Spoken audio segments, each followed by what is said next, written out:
Hello friend, तो कैसे हैं आप। उम्मीद है कि आप सब बहुत ही अच्छे होंगे और अच्छे से अपना पढ़ाई लिखाई कर रहे होंगे। तो आज हम देखने वाले हैं क्लास 10th साइंस में बायोलॉजी का 20 इंपॉर्टेंट ऑब्जेक्टिव देखने वाला है, जो कि आपके एग्जाम के लिए बहुत ही महत्वपूर्ण साबित होगा। तो वीडियो को शुरू से लेकर लास्ट तक वॉच कीजिएगा। देखते हैं हम अपना पहला क्वेश्चन है हमारे पास। यहाँ पे बोल रहा है कि मानव शरीर में रक्त को शुद्ध कौन करता है। तो रक्त को शुद्ध कौन करता है, वो करता है किडनी। किडनी को हिंदी में क्या बोलते हैं, गुर्दा बोलते हैं। ठीक है, गुर्दा भी बोलते हैं और इसको एक और नाम से जाना जाता है, तो उसका नाम क्या है, वृक। वृक बोले, गुर्दा बोले या फिर किडनी बोलो, तीनों सेम ही चीज़ है। उसका काम क्या है, तो रक्त को शुद्ध करना। तो ऑप्शन यहाँ पे हमारा सही क्या हो जाएगा, राइट आंसर हो जाएगा। अब चलते हैं क्वेश्चन नंबर 2 पे। क्वेश्चन नंबर 2 है हमारे पास, हृदय का मुख्य कार्य क्या। हृदय का मुख्य कारण क्या है, भोजन पहुंचाना, रक्त पंप करना, ऑक्सीजन ग्रहण करना या फिर हार्मोन बनाना। तो क्या उसका मुख्य काम क्या है, तो रक्त पंप करना। हृदय क्या करता है, मतलब रक्त को एक जगह से दूसरी जगह भेजते रहता है, तो मतलब रक्त पंप करना। आंसर हमारा यहाँ पे क्या हो जाएगा, बी राइट आंसर हो जाएगा। अब चलते हैं क्वेश्चन नंबर 3 पे। क्वेश्चन नंबर 3 हमारे पास, पाचन तंत्र में सबसे लंबा अंग कौन सा होता है। तो वो होता है छोटी आंत, मतलब 8 से 10 मीटर का होता है। ठीक है, इसका सिर्फ नाम है छोटे आंत, लेकिन ये सबसे बड़ा आंत है। ठीक है, तो यहाँ पे हमारा आंसर क्या हो जाएगा, ऑप्शन सी राइट आंसर हो जाएगा। अब हम चलते हैं क्वेश्चन नंबर 4 पे। क्वेश्चन नंबर 4 है हमारे पास, पौधे में जल का परिवहन किसके द्वारा होता है। तो बात करें जल का, तो जौ से जल और जौ से जाइलम। ठीक है, ट्रिक से आप याद रख सकते हो। और खाद्य पदार्थ का बात करें तो वहाँ पे हम फ्लोएम को टिक करते हैं। ठीक है, तो फिलहाल यहाँ पे हमारा आंसर क्या हो जाएगा, जल का परिवहन जाइलम, और फ्लोएम किसका करता है, तो वो करता है खाद्य पदार्थ का। ठीक है, इनको आपको ध्यान में रखना। अब चलते हैं क्वेश्चन नंबर 6 पे। क्वेश्चन नंबर 6 है हमारे पास, सेम वही क्वेश्चन आ गया ना, पौधे में भोजन या खाद्य पदार्थ बोले तो कोई भी बोल सकता है। तो उसका परिवहन किनके द्वारा होता है, तो वो करता है कौन, फ्लोएम करता है, लेकिन जल का परिवहन जाइलम करता है। तो यहाँ पे हमारा आंसर क्या हो जाएगा, बी राइट आंसर हो जाएगा। चलते हैं क्वेश्चन नंबर 6 पे। क्वेश्चन नंबर 6 है हमारे पास, प्रकाश संश्लेषण के लिए कौन सी गैस आवश्यक है। तो CO2 सबसे ज़्यादा आवश्यक होता है। ठीक है, प्रकाश संश्लेषण के लिए गैस में कार्बन डाइऑक्साइड होता है, और साथ ही साथ उसे क्या चाहिए, क्लोरोफिल भी चाहिए, सूर्य का प्रकाश भी चाहिए, और खनिज लवण भी चाहिए, जो कि पेड़ अपने जड़ के द्वारा मिट्टी से ग्रहण करते हैं। तो उनको आपको याद रखेगा। क्लोरोफिल में ही क्लोरोप्लास्ट भी पाया जाता है, और क्लोरोप्लास्ट में एक तत्व पाया जाता है जिसका नाम आपको कमेंट में बताना है। ठीक है, क्लोरोप्लास्ट जो होता है ना, क्लोरोप्लास्ट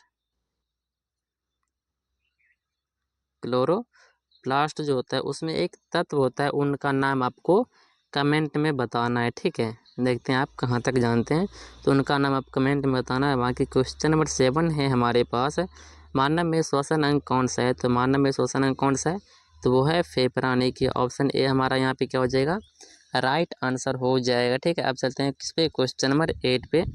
तो क्वेश्चन नंबर 8 है हमारा इस प्रकार, रक्त का लाल रंग किसके कारण होता है। किसके कारण होता है, प्लेटलेट्स के कारण होता है, हीमोग्लोबिन के कारण होता है, प्लाज्मा के कारण, या फिर आरबीसी की आकृति। तो किसके कारण, हीमोग्लोबिन के कारण होता है। तो आंसर यहाँ पे हमारा क्या होगा, बी राइट आंसर हो जाएगा। क्वेश्चन नंबर 9 देखते हैं। क्वेश्चन नंबर 9 हमारे पास, पसीना निकलने से शरीर का कौन सा कार्य होता है। तो कौन सा कार्य होता है, तो पसीना निकलने से तापमान नियंत्रण होता है। तो ऑप्शन यहाँ पे हमारा बी हो जाएगा राइट आंसर। अब चलते हैं क्वेश्चन नंबर 10 पे। क्वेश्चन नंबर 10 हमारे पास, पौधे में वाष्पोत्सर्जन कहाँ होता है। तो कहाँ होता है, पत्तियों में होता है। कहाँ होता है, पत्तियों में होता है। तो हमारे पास आंसर यहाँ पे क्या हो जाएगा, सी राइट आंसर हो जाएगा। क्वेश्चन नंबर 11 हमारे पास, माइटोकॉन्ड्रिया को क्या कहा जाता है। तो माइटोकॉन्ड्रिया को कोशिका का पावर हाउस के नाम से जाना जाता है। तो ऑप्शन यहाँ पे हमारा बी क्या हो जाएगा, राइट आंसर हो जाएगा। क्वेश्चन नंबर 12 है हमारे पास, मनुष्य में लैंगिक निर्धारण किसके द्वारा होता है। तो वाई क्रोमोसोम के द्वारा होता है। तो ऑप्शन यहाँ पे हमारा बी राइट आंसर हो जाएगा। क्वेश्चन नंबर 13 है हमारे पास, हरे पौधे भोजन ग्रहण करते हैं, वह प्रक्रिया क्या कहलाती है, श्वसन कहलाती है, प्रकाश संश्लेषण कहलाती है, या वाष्पोत्सर्जन, या फिर अपघटन। तो जिस प्रक्रिया से भोजन अपना अपना पेड़ पौधा जो भोजन ग्रहण करता है उनको बोलते हैं प्रकाश संश्लेषण। तो यहाँ पे क्या हो जाएगा, बी राइट आंसर हो जाएगा। अब चलते हैं क्वेश्चन नंबर 14 पे। क्वेश्चन नंबर 14 हमारे पास, डीएनए का पूरा नाम क्या है। तो डीऑक्सीराइबो न्यूक्लियस एसिड। ठीक है, तो ऑप्शन यहाँ पे ए हमारा क्या हो जाएगा, राइट आंसर हो जाएगा। और ये क्या है, इंपॉर्टेंट है, डीऑक्सीराइबो न्यूक्लियस एसिड। तो क्वेश्चन नंबर 15 है हमारे पास, मानव रक्त का पीएच मान कितना होता है, ये अभी भी आई है आपके लिए, ठीक है। कंपटीशन एग्जाम में कई बार भी ये पूछा गया है, बाकी बोर्ड एग्जाम में भी पूछा जाएगा, ठीक है। तो रक्त का पीएच मान 7.4 होता है, ठीक है, 7.4। तो ये ऑप्शन आपके पास यहाँ पे क्या हो जाएगा, राइट आंसर हो जाएगा। क्वेश्चन नंबर 16 है हमारे पास, श्वसन के दौरान कौन सी गैस बाहर निकलती है। तो श्वसन करते समय हम कौन सा गैस का उपयोग करते हैं, तो वो करते हैं किसका, O2 का, लेकिन छोड़ते क्या हैं, तो वो छोड़ते हैं हम CO2। अब फिलहाल यहाँ पे बाहर निकालने की बात हो रही है, तो हम किसको टिक करेंगे, CO2 यानी कार्बन डाइऑक्साइड को, ठीक है। तो यहाँ पे हमारा आंसर क्या हो जाएगा, बी राइट आंसर हो गया। अब हम चलते किस पे, क्वेश्चन नंबर 17 पे। क्वेश्चन नंबर 17 है हमारे पास, मानव में पाचन कहाँ से शुरू होता है। तो मानव में पाचन शुरू कहाँ होता है, तो वो होता है मुख से, ठीक है। कभी कभी मुख को मुख गुहा भी लिख देता है, तो उनको भी आपको याद रखना है। फिलहाल इसका आंसर हमारा क्या हो जाएगा, 17 का बी ऑप्शन राइट हो जाएगा। क्वेश्चन नंबर 18 है हमारे पास, नाड़ी किसका संकेत है। तो हृदय की धड़कन का, ठीक है। नाड़ी को इंग्लिश में क्या बोलते हैं, ये नाड़ी महिला मत समझिएगा, पल्स को बोलते हैं नाड़ी, ठीक है, हिंदी में। तो उनका संकेत क्या है, तो हृदय की धड़कन। तो ऑप्शन यहाँ पे ए हमारा क्या हो जाएगा, राइट आंसर हो जाएगा। अब हम चलते किस पे, क्वेश्चन नंबर 19 पे। क्वेश्चन नंबर 19 हमारे पास, मेंडल ने अपने प्रयोग किस पौधे पे किया था।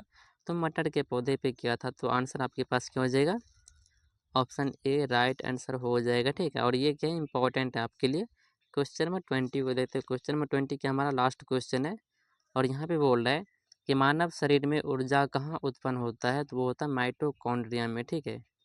इसी को ना बोला जाता है, क्या बोला जाता है, तो ऊर्जा का, सॉरी, कोशिका का ऊर्जा केंद्र, ठीक है, किसको, माइटोकॉन्ड्रिया को। तो यहाँ पे हमारा आंसर क्या हो जाएगा, बी राइट आंसर हो जाएगा। यहाँ पे हम टोटल 20 क्वेश्चन देखे हैं, और 20 क्वेश्चन में आप कितना क्वेश्चन सही किए हैं, ये आपको कहाँ पे बताना है, तो कमेंट में बताना है, ठीक है। यहाँ पे 20 क्वेश्चन कर लिए हैं, बाकी इससे पहले भी कई सारे ऑब्जेक्टिव हम कर चुके हैं, साइंस का, सोशल साइंस का। यदि आप नहीं देखे हैं तो, और हिंदी का भी हो चुका है, तो इस चैनल पर जाके आप देख सकते हैं, ठीक है। तो ऐसे वीडियो देखना यदि आप चाहते हैं तो वीडियो को लाइक कर दीजिएगा, चैनल को सब्सक्राइब करके दोस्तों में शेयर भी कर दीजिएगा। तो मिलते हैं अगले क्वेश्चन के साथ अगले वीडियो में, तब तक के लिए धन्यवाद।